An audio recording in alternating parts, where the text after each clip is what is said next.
The holidays, the best time of the year, especially Christmas. I love Christmas. But you see, there's a problem. Terraria only celebrates 2 holidays, and no, I'm not counting Turkor or Lepus because they aren't in the base game anymore. So then, Terraria only has 2 holidays, Christmas and Halloween. This had me thinking. Christmas is definitely the best in real life, but what about in-game? If you were to start a new character in the world right now, which holiday would you want to start on?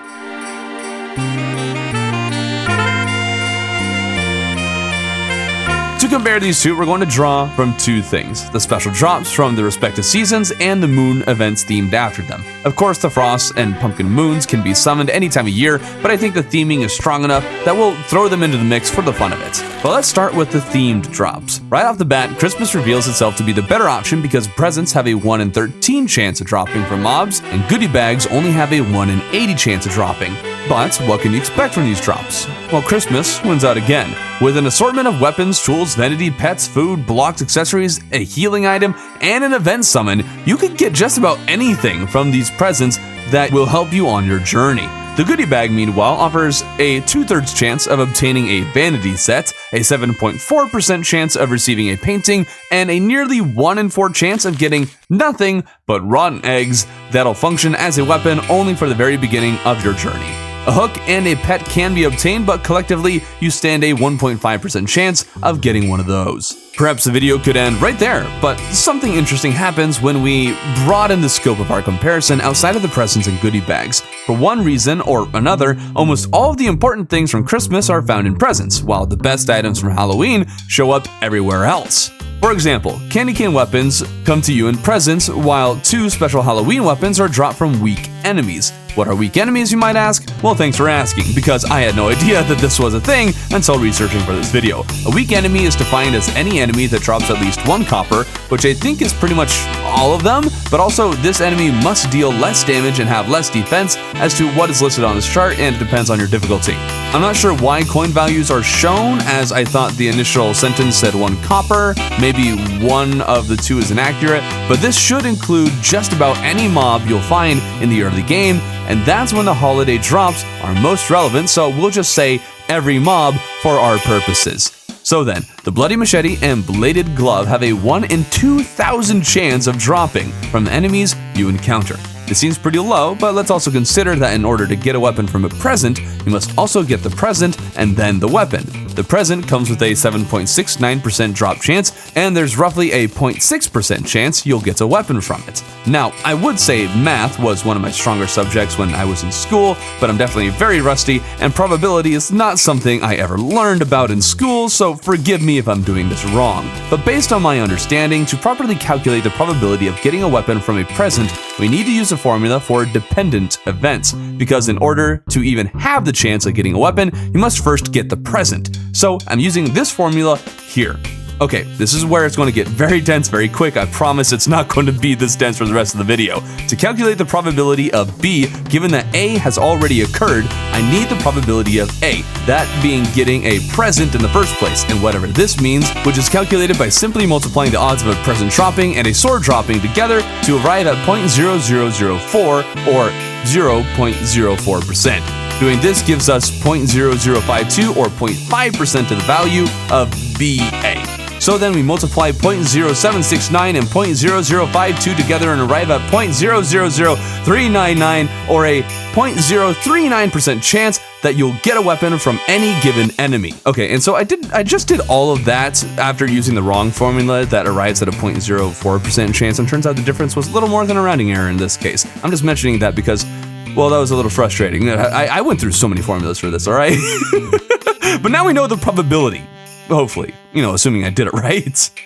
Moving on, that means we have an ever so slightly better chance of getting any weapon in Halloween than we do during Christmas. But wait just a second, I forgot to account for how there's more than one weapon you can get from a present. So we're going to change our parameter and say we wanted a specific weapon rather than any weapon in general. Yeah, let's do that. So you have a slightly better chance of getting one specific Halloween weapon than one specific Christmas weapon you might want. As for if you want any weapon at all, then Christmas wins because there's more weapon options that you can get from a present that would change the map. I'm not doing it again. Christmas wins if you just want any weapon. It loses if you want a specific weapon. Let's now take a look at these weapons, shall we? Christmas offers Red Rider, Candy Cane Sword, and a Fruitcake Chakram. Is that how it's pronounced?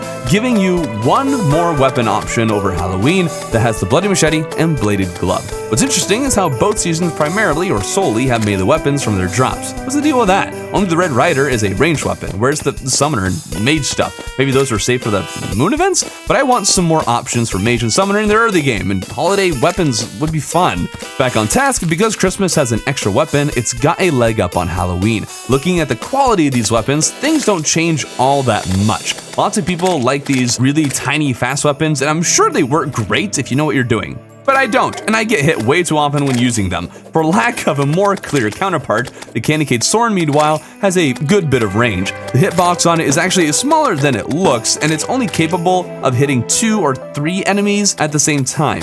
It looks like it should be stronger than it really is. The Fruitcake Chakram and Bloody Machete are the holidays throwing weapons. It's hard for me not to be biased towards the Bloody Machete simply because I've been able to use it more often in regular runs, but I'm also fairly certain that I've gotten my hands on it while playing mods that have buffed it, so my view may be warped. Looking at the stats, the two are quite comparable. Barely a difference in damage, and the Chakram offering considerably better knockback. The Machete has great velocity, and for that reason, I think the Machete is in fact better. It's the throwing weapon that's faster and does more damage. The Chakram may be better for crowd control, and that can be super useful early game, mind you, but who needs crowd control when the crowd is dead? And of course, there is the final weapon, the Red Rider. That Christmas wins without any competition. It's not exactly a great weapon, but none of these are meant to be.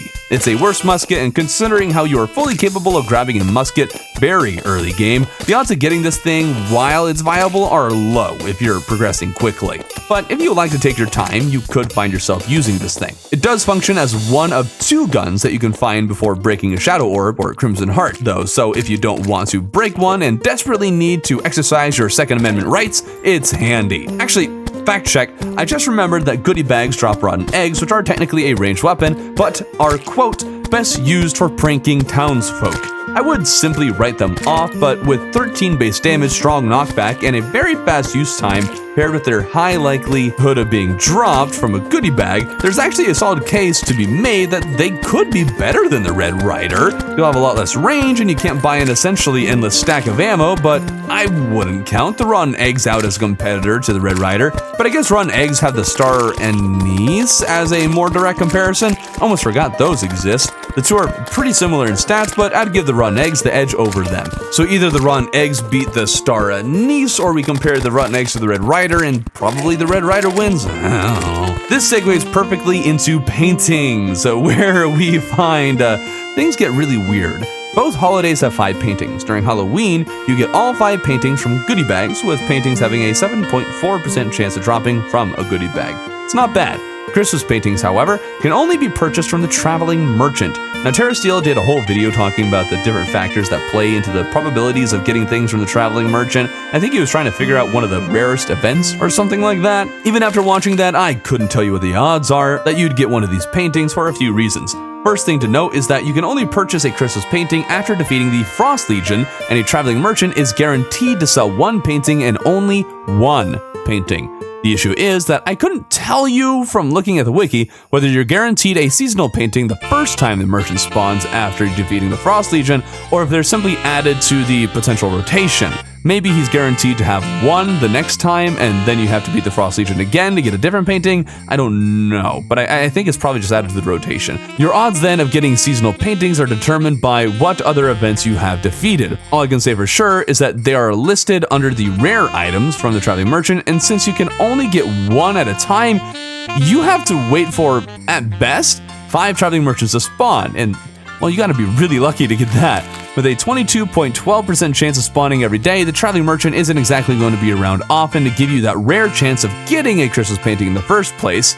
If you're really determined, you could sleep through the nights and maybe speed things along ever so slightly, but I'm also pretty sure that if you sleep through the days, you would actually lower your chance of the Traveling Merchant spawning. All I have to say, if you're a builder desperate for paintings, regardless of how it looks, Halloween is your friend. Speaking of builders, what options are available for them during the festive seasons? Well, for Halloween, you get Cauldron, sold by the Witch Doctor.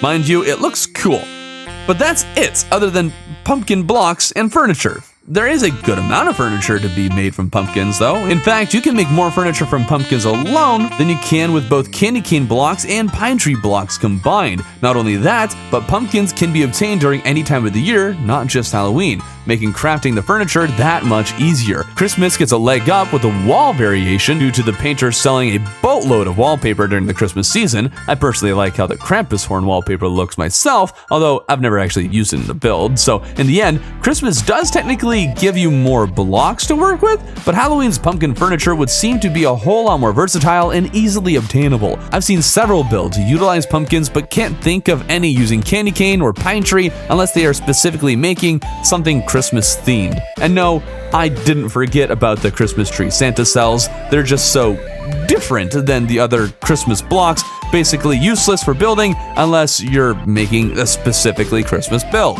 There aren't a whole lot of goodie bag drops, so let's clear out the rest of their contents. And of course, the number one item you find in a goodie bag is the famed costume with a 2/3 chance of one of these beauties dropping every time you open a bag. Christmas has 5 vanity items, and we're counting full sets as 1 item for the sake of this video, plus 1 more vanity sold by Santa Claus and 1 drop from Present Slimes, totaling 7.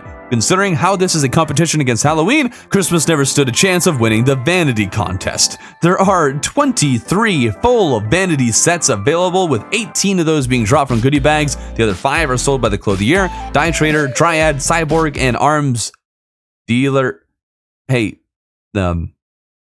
Arms Dealer, I want to do a little explaining on this one, but I did say we're counting full sets and headgear in the total. So we have 23 full sets, but also a mask sold by the Clothier, the Wizard's hat, steampunk goggles, and cat ears from goodie bags. So of course Halloween is going to win out in the vanity competition. And I guess while we're talking about it, we should also mention the vanity the mobs wear. They look super cute, especially the Santa Bunny. I love the Santa Bunny. If the wiki is to be believed, there are 7 Christmas costumes for mobs to wear and 11 Halloween costumes. I say if the wiki is to be believed because there have been times that I look at these lists and it doesn't actually include everything. So let me know if there's any others that you are aware of. Up next are the hooks. I assumed they would perform the same, but while researching, I learned that the wiki lists their actual stats. Relogic, why is this not in-game information? There are some mods that add it, but why is it not in vanilla? The reach and velocity at the very least could be included. That would be so helpful to have in-game. Anyways, my assumption of equality was way off base. The bat hook is in every way better. Last but not least for the goodie bag, the pet drop, unlucky yarn or dog whistle. This could be seen as a competition of whether you like cats or dogs. If you hate dogs or hate cats, you'll obviously prefer one over the other. But from what I think is a pretty objective standpoint, the cat is much more interesting. The dog is just that, a dog, while the cat wears a fun hat and flies on a broom. I decided I wasn't going to keep track of score for this video, but pretty sure Halloween now has a lead. We'll just say it does for now. But the goodie bags just ran out of items to pull from, so that's going to change right now, presumably. But right off the bat, Christmas wins over Halloween for having a unique event, the Frost Legion. Is it a particularly good or interesting event? No, not really. It's kind of just fun, and the snowmen can grief your house with snow. It is, however, required if you want those paintings or if you want Santa Claus to move in. But Halloween doesn't even have an event, so this makes Christmas better. Perhaps more interesting, there are 2 accessories unique to Christmas, one being the hand warmer and the other the toolbox. Builders may not find the best blocks during the Christmas season, but the toolbox would make a fine addition to their builder loadout, and the hand warmer is a rather interesting accessory, with it being the only way to make yourself immune to the chilled and frozen debuffs. Not even the Ankh shield gives you immunity to these. Are they particularly common debuffs? Chilled, maybe, but not so much frozen. In fact, there's only 2 enemies that can freeze you in pre-hard mode, and I doubt you'd sacrifice an accessory slot for the hand warmer in hard mode. But actually, the hand warmer could be a niche choice against Deerclops, who has a 100% chance of inflicting the frozen debuff with her Ice Spike attack. Sure, it doesn't even last a whole second, even in master mode, but if you have an open slot, it could be helpful. Coal can be found in presents and it's literally useless, so I guess Halloween wins there. There are 3 food items, all of which give major improvements to all stats, and there's also eggnog that heals for 80 health, making it a pretty good option early game. To be fair to Halloween, you can make pumpkin pie, but it only gives medium buffs. It is easier to obtain, as it's craftable with a fairly common and easily obtained item, but it's hard to beat major improvements to stats, especially since there are a lot of other foods that can craft medium buffs. So pumpkin pie isn't that special. And that just about checks off everything before we head off to the moon events, I think. We can give Halloween some more love, as it has one unique enemy, ravens, and also allows ghosts to spawn naturally without breaking tombstones. Now that I look at it, relogic, why not add one of the Frost Legion mobs as a regularly spawning mob in the surface tundra during Christmas season? That'd be neat. Halloween also has an extra pet, the squashling from the magical pumpkin seed. I'm pretty sure that covers everything other than the unique heart and mana star sprites, with the Halloween ones looking the best as a pair. I like the candy canes, but the sugar plums aren't very interesting. That brings us to the moon events. Right off the bat, I do have a question for you watching this right now.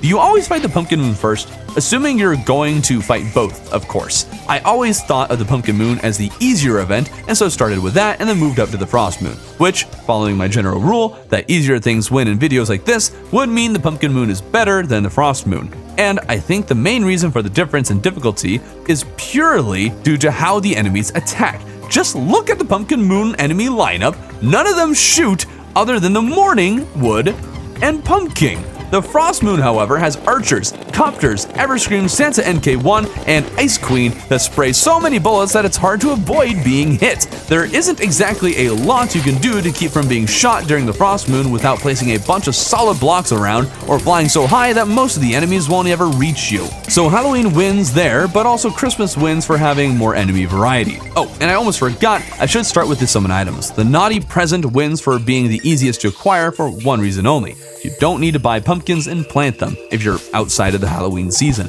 They're a very small thing, and perhaps gathering ectoplasm and souls of fright is worse or more annoying than hallowed bars and pumpkins, but I personally find naughty presents easier to craft, generally speaking. Back to the enemies, there isn't a whole lot to talk about other than what has been mentioned. The first moon just has much more difficult enemies, and Ice Queen can freeze you in an icy block, which sucks, and the copters have a lot of health with a machine gun. Not ideal. And can we just talk about the Nutcracker? What is this guy doing, and why do we kill him? The guy just wants to dance. Let him live his dream, people. The Pumpkin Moon does have the Headless Horseman, arguably one of the most useless enemies in the game, in my opinion. And I come to that conclusion because of how much damage he does. He's built like a tank, and he drops exactly nothing. Technically, he does drop the Jack-o'-lantern mask, but does anybody care about that? No, I thought not. Before we get to the weapons, let's cover all the other things you get. Both have a vanity set, Elf and Scarecrow. I like Elf as a set better, but Scarecrow would probably work better if you're mixing and matching. There are hooks, and for whatever reason, they have the exact same stats this time. Christmas hook is more fun, it wins. Next up, the mounts, either Witch's Broom and Hexed Branch, the fastest mount, and one of the few infinitely flying ones, or a supposedly magical reindeer who can't even fly infinitely. Rudolph, you're supposed to carry Santa's sleigh across the world. How are you supposed to do that when you can only fly a few feet before needing a rest? Relogic. It doesn't make any sense. Make my nuclear-powered reindeer fly infinitely. Now, I haven't forgotten about the toy tank. It's a super fun mount, but there's no way you're actually going to be using this thing over your normal weapons at this phase in progression, unless you're a madman doing a mounts-only run.